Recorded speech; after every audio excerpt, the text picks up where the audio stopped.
বিআইকে বলে বিআই কিচ্ছু লাগবে না, একটা টেলিভিশন দিয়েন। বিআই কিচ্ছু লাগবে না, একটা ফ্রিজ দিয়েন। আছে না নাই? বিআই কিচ্ছু লাগবে না, একটা হুন্ডা দেন, আপনারে বেটি যাতায়াত করবে। আছে না নাই? আরে ভাই কিচ্ছু লাগবে না, হুন্ডা দেন, কিচ্ছু লাগবে না, ফ্রিজ দেন। এগুলো কি? এগুলো কি? আমাদের সমাজে এমনও হাজি আছে, হজ করে আসছে, নিজের বেটার বিবাহ দিবে, যৌতুক ছাড়ে না। আপনি যতই নামাজি হন, হাজি হন, আল্লাহ তাআলা আপনার নামাজ হজকে কবুল করে না। এই জন্য নামাজ সমাজে কেমন করে কায়েম হয়, আপনাকে চেষ্টা প্রচেষ্টা চালা রাখবে। আমি কোনো দলের দালালি করার জন্য আসিনি, খোদার কসম করে বলছি, যে দলের মানুষের এই কাজগুলো করে আপনি সেখানে যান। যদি বিএনপির ভাইরা করে, আমরা বিএনপির সাথে আছি, বিএনপিদের সাথে আমাদের কোনো আক্রোশ আছে, দুশ্মনী? আমি আল্লাহ রাব্বুল আলামিন কথা দিলাম, ওই ব্যক্তিগুলোর জন্য কাল কঠিন কিয়ামতের ময়দানে জান্নাতুল ফিরদাউসটা আমি আল্লাহ তাআলা তৈরি করে রেখেছি। জোরে বলেন সুবহানাল্লাহ। তাহলে এক নাম্বার, যে সমাজের মানুষরা যে দল নামাজ কায়েমে আন্দোলন করবে, সেই দল আপনাকে মাসবি করাই লাগবে। কারণ নাকিমুদ্দিন লা তাতাফাররাকু, আল্লাহ তাআলা বলতেছেন আমি আল্লাহর দুনিয়ার ময়দানে দিন কায়েম করা ফরজ। নামাজ পড়া যেমন ফরজ, রমজান রোজা রাখা যেমন ফরজ, সম্পদ থাকলে টাকা থাকলে যেমন যাকাত দেওয়া ফরজ, হজ করা যেমন ফরজ, দুনিয়ার ময়দানে নাকিমুদ্দিন দিন কায়েম করা ওই রকম ফরজ কাজ। কেউ যদি দিন কায়েমের সঙ্গে যদি সংযুক্ত না থাকে, খোদার কসম করে বলতেছে তার আমল আল্লাহ তাআলা বরবাদ করে দিবে। কারণ নামাজ যে সমাজে কায়েম হবে না, সেই সমাজে চুরি থাকবে, ডাকাতি থাকবে, খুন খারাপ থাকবে, ধর্ষণ থাকবে। কথা বলেন ঠিক কি না? কারণ আল্লাহ তাআলা আনকাবুতের মধ্যে আল্লাহ তাআলা সুন্দর করে জানাই দিয়েছেন, ইন্নাস সালাতা তানহা আনিল ফাহশাই ওয়াল মুনকার। আল্লাহ তাআলা বলতেছেন নিশ্চয়, ইন্না মানে নিশ্চয়, অবশ্যই, আবশ্যক। মানুষ যখন দুনিয়ার ময়দানে কসম কাটে, মানুষ যখন একটা কথাকে বিশ্বাস না করে মানুষ কসম কাটে, সন্তানের মাথায় হাত রেখে বলতেছি, খোদার কসম করে বলতেছি, কথা বলেন ঠিক কি না?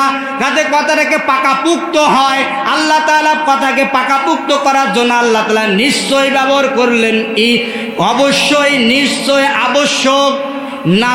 নামাজিকে বিভিন্ন প্রকার অশ্লীল বেহাপনা খারাপ গৃহীত কাজ থেকে কেউ যদি বিরত রাখতে পারে, সেইটা হচ্ছে নামাজ। নামাজ ছাড়া সমাজে কেউ কোনো খারাপ কাজে বিরত থাকতে পারে না। যদি নামাজ পড়ে জমির আলটাল, এরকম মসজিদে আছে না নাই? কথা বলে না কেন? নামাজ পড়ে গীবত গায়, নামাজ পড়ে উলামায়ে কেরামদের বিরোধিতা করে, নামাজ পড়ে কোরআনের বিরোধিতা করে, নামাজ পড়ে ইসলাম যাতে সমাজে কায়েম হয়, এরকম কুলাঙ্গার নামাজি আছে না নাই? আপনি যতই নামাজি হন, যত তাসবিহ তেলাওয়াত করেন না কেন, আল্লাহ তাআলা বলতেছে তোমার নামাজ আমি আল্লাহ তাআলা কবুল করব না। কারণ নামাজ পড়ার পরে যদি দেখবেন অন্যায় কাজ তার দ্বারাই হয়, বুঝতে হবে আল্লাহ তাআলা তার নামাজকে কবুল করেন নাই।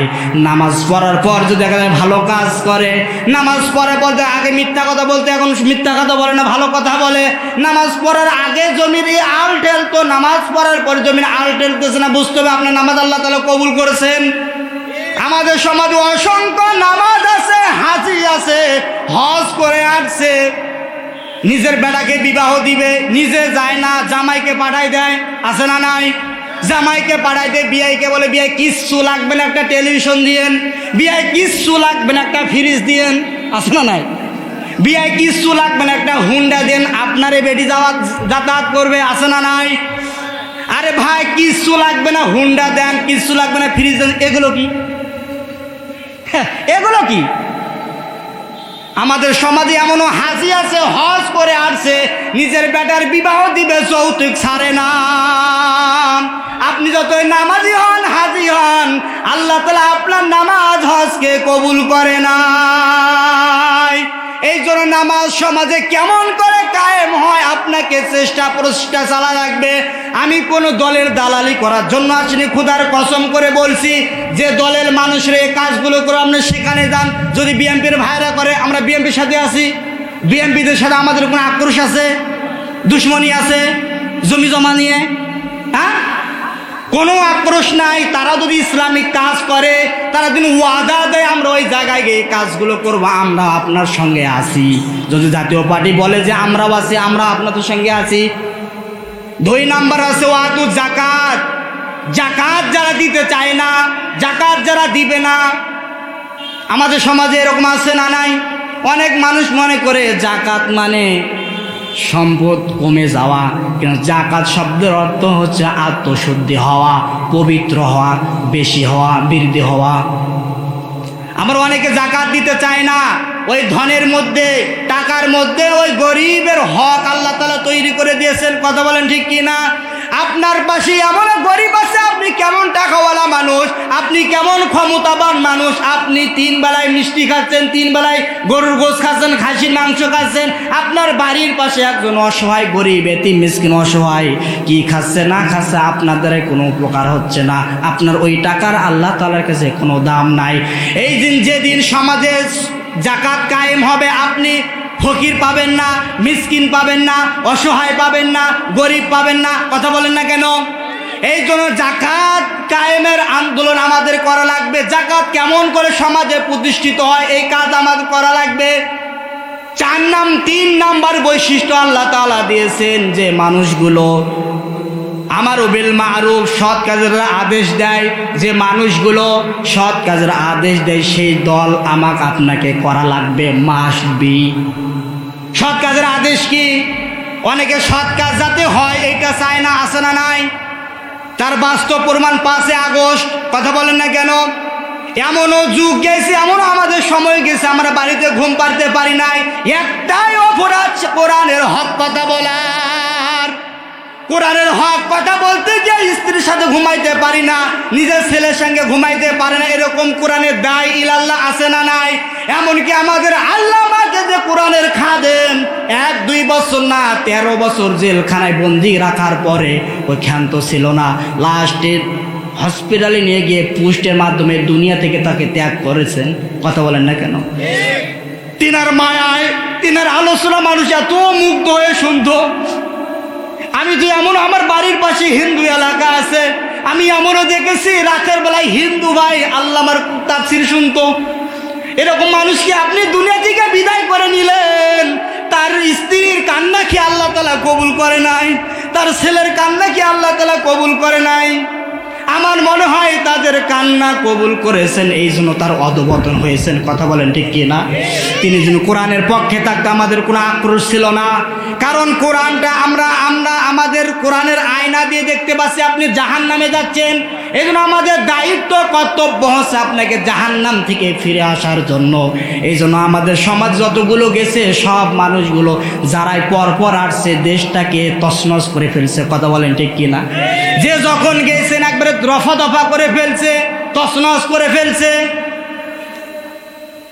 এই জন্য জাকাত যাতে কায়েম হয় আমাদের সেই দিকে ব্যবস্থা করা লাগবে। আমার মনে হয় যারা এই কোয়ালিটির যারা মানুষ আছেন তাদেরকে সতর্ক হওয়া লাগবে, কারণ ক্ষমতা চিরস্থায়ী থাকার জায়গা। কথা বলেন না কেন? এই যে আমি চেয়ারে বসে রেখে চিরস্থায়ী, কথা বলা লাগবে বিরামপুরবাসী। কোরআনে আমি জানি বিরামপুর কোরআনের ঘাঁটি, আপনাদেরকে জবান দেওয়া লাগবে। আজকে আমরা মুসলমান জবাব না খোলার কারণে ইহুদি নাসরা আমাদের ঘাড়ের উপর কাঁঠাল ভেঙে খাচ্ছে। কথা বলেন ঠিক কিনা? আমরা তো সিংহের জাত, বাঘের জাত। সিংহ কাউকে ভয় করে না, বাঘ কাউকে ভয় করে না, কিন্তু আমরা সেই জাতি আজকে বিড়ালে জাতি পরিণত হয়েছি। এই জন্য রাম বামরা কোরআনের বিরোধিতারা আমাদের ঘাড়ের উপরে চলে তারা দেশ শাসন করছে। এজন্য সেখান থেকে আমাদেরকে বিরত থাকা লাগবে। এই জন্য ক্ষমতার চিরস্থায়ী চেয়ারও চিরস্থানে আমাকে কুমুরিরা কিছু সময় দিয়েছেন, আমার এটা এখান থেকে আমাকে নেমে যাওয়া লাগবে। কথা বলেন ঠিক কি না? এই জন্য পরপর যারা সদের প্রত্যেককে মেনে নেওয়া লাগবে। চিরস্থায়ী জীবনও থাকার জায়গা না, আর থাকবেও না। আল্লাহ তাআলা বলতেছেন দুনিয়ার কোনো চেয়ার স্থায়ী না, একটাই মাত্র চেয়ার স্থায়ী, সেটা হচ্ছে আমার আরশ।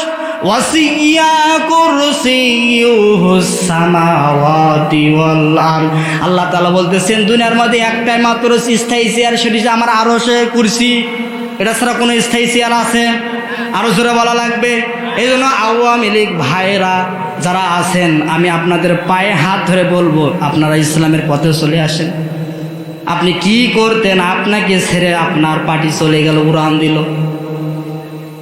এই জন্য আও আমি জননী তুমি হারনি বলবো, মন খারাপ হচ্ছে? আও আমি জননী তুমি হারনি, দাদার কাছে গেছো এটাই জানি, ঠিক না? আও আমি জননী তুমি হারনি, দাদার কাছে গেছো এটাই জানি। দেশটাকে শুষে গেলে 16টি বছর, প্রকৃত দেশ প্রেমে পাইনি কদর, ঠিক না? দেশটাকে শুষে গেলে 16টি বছর, প্রকৃত দেশ প্রেমে পাইনি কদর। তুমি তো ছিলে শয়তানের নানি, তুমি তো ছিলে শয়তানের নানি, পালিয়ে গেছো মোরা এটাই জানি। উন্নয়নের নামে মূলা ধরিয়ে 100 কোটি টাকা নিয়ে গেলে পালিয়ে, ঠিক না? উন্নয়নের নামে মূলা ধরিয়ে 100 কোটি টাকা নিয়ে গেলে পালিয়ে। তুমি তো ছিলে সেরা সাদ চুন্নি, তুমি তো ছিলে সেরা সাদ চুন্নি, পালিয়ে গেছো মোরা এটাই জানি। ও গো শেখ হাসিনা তুমি হারনি, দাদার কাছে গেছো এটাই জানি।